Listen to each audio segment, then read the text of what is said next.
Вот уже на протяжении многих лет у известных певцов города есть своя традиция. 8 марта, в Международный женский день, проводить праздничный концерт. Живое исполнение, душевные песни, теплая, уютная и доброжелательная атмосфера – это непременная составляющая каждого музыкального события. В этом году своим голосом сибайцев порадуют Салим Мухамедьянов, Роман Бекулов, Дмитрий Сычев, Олег Ефимов, Елена Сафаргалеева, Радмир Исенгулов, Забир Бекбулатов и другие. С хореографическими номерами выступят образцовый ансамбль эстрадного танца «Пин-код», шоу-группа «Эйфория» и танцевальный коллектив «Спелс».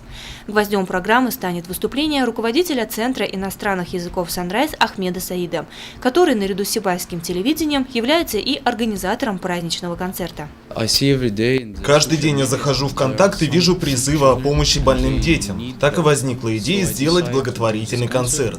Я буду петь 3 песни из репертуара Майкла Джексона. Все секреты раскрывать не буду. Приходите на концерт. Предстоящий концерт призван не только порадовать горожан в праздничный день, он также является благотворительным.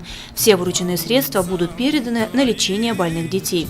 Билеты можно приобрести в Центре детского творчества, в Центре «Санрайз» и в салоне сотовой связи «Билайн» по улице Заки-Валиди.